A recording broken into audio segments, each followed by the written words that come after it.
My husband and I come from the same background. The only difference is that his mother isn't of that ethnicity, so he wasn't raised in the culture like I was. When we started dating, I helped him reconnect with his roots. This eventually led to him reaching out to his estranged father's family and becoming close with them. I think my mother-in-law has sort of held that against me ever since. Throughout the course of our relationship, she has made multiple comments about how she doesn't like the amount of emphasis I put on my heritage. When we told her I was pregnant with twins, she later said something about not wanting her future grandchildren to care about that stuff like I do. I've learned to ignore her comments because trying to explain myself to her has never helped. And I try to avoid conflicts whenever I can. My husband and I decided that the babies would have a first name from our culture, and their middle name would be a typical American name. My parents did the same thing with my name too, so it was just a continuation of that tradition. My mother-in-law ended up seeing texts between me and my husband where we said the middle names. But she assumed that we were talking about first names, so she went out and got the babies matching sweaters, with the names printed on the front of them. She showed the sweaters to me after they arrived. And I thanked her for the gift but didn't correct her on the fact that those were the middle names. I was sort of peeved that she had snooped through text messages to try to find out the names before we told her anyway. So I didn't want to give her their first ones on top of that. Last night when she was over at our house, she told me how relieved she was that we had chosen normal names for her grandchildren, and not a ridiculously difficult to pronounce name like mine. My husband asked what she was talking about. She repeated herself and he told her that actually, the babies did have names just like mine and he expected her to learn to say them. She brought up the text messages and the sweaters she bought, and then my husband explained our plan for their names.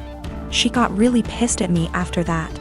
Said I let her look like a fool for accepting the sweaters instead of telling her the actual names, which we still haven't shared with her, and that she'd be calling them by their middle names since that's what she knows them as now. My husband ended up asking her to leave. And after she was gone he said he wasn't upset at me or anything, but that he thinks I should have just told her she had the wrong info, instead of lying. For some weird reason my mother-in-law really wants to go into our bedroom whenever she comes over. On one occasion I followed her as she went upstairs. I was going to get something for my child as the bedrooms are upstairs. And she walked past the bathroom on the main floor and up the stairs behind it. She didn't hear me and I caught her walking straight into my room and rifling through bills on my dresser. She denied snooping, even though I'd just watched her do it, and said she was just going to use our bathroom because she couldn't find the other ones. She walked right past the one on the main floor and another one in the upstairs hallway to go into our bedroom. Since that happened, I installed an exterior doorknob that requires a key on our bedroom door and one on the door to our office / spare bedroom. However, she's still always forgetting where the bathroom is and trying the bedroom and office door. This really ticks me off. My husband says that I just get annoyed at this because everything she does drives me crazy, and since we've put locks on the rooms we don't want her in, there isn't really a problem anymore. Well, over the holidays we had my in-laws over for dinner, and before they came I was searching for the bedroom keys. We hadn't used them in a while since we only lock the doors when mother-in-law comes over. My husband told me we didn't need to lock the doors since she wouldn't try to get into the rooms, and I insisted that she would because she loves to snoop. We went back and forth and decided to cover the doorknobs in superfine glitter to see if she tried them. I did this once before when husband didn't believe me about the snooping to prove she'd been in the rooms. Last time she ignored the glitter and we didn't say anything about it, but then my husband couldn't deny that she'd tried to snoop. So this time I covered the knobs in glitter and for the office went a touch further and rigged a little folder of glitter over the door to the office before the in-laws came over. I left it one side unlocked, French doors, and it was set so if you walked in the room you would get covered in glitter. Husband goes out of his way to show his mom the main floor bathroom when they got here and specifically asks his parents and sister not to go upstairs. There's a baby gate so the kids can't get upstairs either. Well, guess who had to go to the bathroom and got covered in glitter and had it all over their hands and hair? She completely lost it and started screaming at me, so I yelled back and now my husband is saying I went too far. Apparently her car is ruined now too because it's covered in glitter that she can't get cleaned up. I will be ordering some cellulose glitter that is biodegradable and safer for future projects. And if she comes over again, I will set up a camera. Or at least print out some fun fake documents so if she snoops again, she can at least find something interesting. I am a 39 years old male, and I lost my son in 2019 due to a chronic heart condition. He was 15 years old. It was devastating and I just couldn't take it, especially when my family did little to nothing to support me during these difficult times. They didn't bring my son meals when he was at the hospital. They didn't let me go home and rest even for a few hours. They didn't take care of other things while I had a lot to deal with. I wasn't offered any help, just words. They'd just talk but do nothing. Despite the struggle, I've created an account for my son's college fund and kept putting whatever I could get at the time, and my son would talk about that a lot. He was depressed but always believed that he was going to get better and continue his education and attend college. I started saving money to keep him motivated and to make him feel like he could be like any other kid with hopes for a good future. He had a very close friend that's about the same age as him. They were friends for 5 years, and I can't express how his presence in my son's life helped him through the worst days. Sometimes his friend would spend the night with us and try to get my son to do activities and lighten up his mood all the time. To be frank, his friend was closer to him than his own family. He never stopped visiting and asking how I'm doing after my son's death. He'd show me handmade projects he made for my son and as a way to remember him, and we'd sometimes just sit and talk together or cry together. Last week, while I was with my family, my sister asked me what I was going to do with my son's college money. I didn't want to mention this, but since she asked, I told her that I will be giving the money to my son's friend. She barely even recognized his friend and was confused and said that my nephew deserves this money since he's family. My mom agreed that I wasn't thinking straight and that I should help the people close to me, family, and that my nephew has a right to go to college, and I was wrong for giving this opportunity away to someone else. I didn't know what to say. They kept pointing out that I was making a mistake and how my nephew will resent me if he finds out. Thing is, my nephew wasn't close to my son. I don't even know why he'd be bothered. My sister went on about not being able to afford my nephew's college. I told her this was my decision, and I felt more comfortable that way. She started lashing out, constantly texting me, constantly wanting to talk to me, and ending up arguing.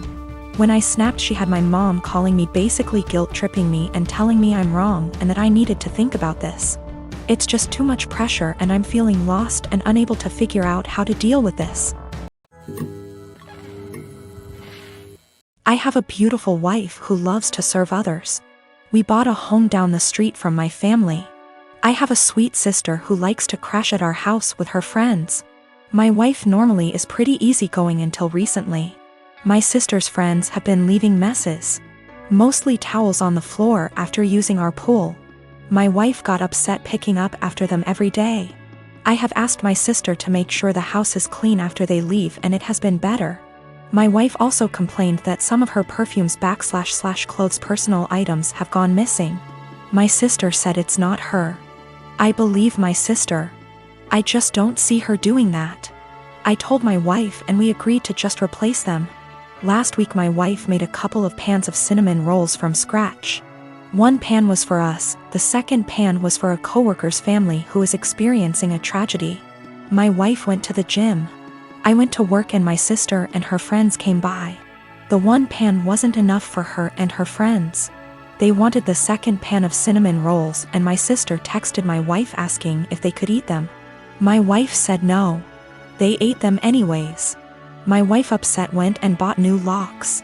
When I came home, my wife handed me a new key and told me that she didn't want anyone else to have a key to our house. I tried to calm her down and tell her that I would just go replace the eaten cinnamon rolls with store-bought ones. My wife decided this was her hill to die on and said no, my sister lost the privilege to come when we are not home. Replacing stolen items wasn't good enough anymore. My mom called and asked if my sister could use the pool as a back-to-school party. I was under the impression my mom would be there. I said yes. My mom was at work and our schedules clashed. The easiest solution was for me to change the locks back so they could come into the house. My mom didn't come with my sister. When my wife got home after the party, it was a mess. She sent me photos. She called me the A for changing the locks without talking to her about it. Keep in mind she did too, then told me I broke her trust. She wasn't safe in her home because she keeps getting robbed and I refuse to put an end to it. I did talk to my sister. Then my wife let me know she was staying with a friend for a while. Am I the A here? I feel like I have tried to right any wrongs that have happened between my wife and my sister. I talked to my mom again and let her know my sister isn't allowed over without me home. I asked a friend's wife who is a maid to come deep clean our home. So if / when my wife comes home it's clean. The last thing is my mom asked me to help cover my sister's cheer. She is on track for a scholarship. I told my mom I would pay half of my wife's things were returned. If not, the money was going to replace the stolen items. Also, my sister was invited to homecoming. She wanted me to buy a dress. I told her no for not following our home rules, and the money I saved for the dress is going to pay for the maid. I did replace the locks again. I also am planning a romantic dinner I will make and clean up. I heard a lot about the cinnamon rolls. Someone on here gave me the idea to make them. I am for a dessert. My sister had a bag of my wife's things. More than I thought was gone. Most items are in poor shape. The big thing is she had my wife's grandmother's ring I thought was in the safe. I had no idea it was gone.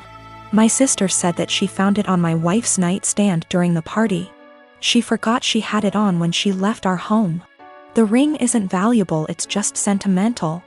I told my mom who the ring belonged to. My mom lost it. My sister is now grounded. My wife is coming home. I am staying at a friend's house until we can work some of this out. I already stated it, but I did put the locks back on my wife bought. My family doesn't have that key. My mom called my wife last night and asked what my sister can do to fix / replace the damaged items. My wife said have her meet me every morning at 5 a.m. I decided to tag along and see what my wife had planned, trying to support her in whatever punishment she decides to do. You know, the cinnamon rolls. My wife's co-worker's 4 years old is in the final stages of cancer. My wife's plan is for my sister and her to prepare breakfast, get their other kids up and ready for the day, start laundry, basic cleanup, so her co-worker and his wife can spend as much time as he can with the sick child before work.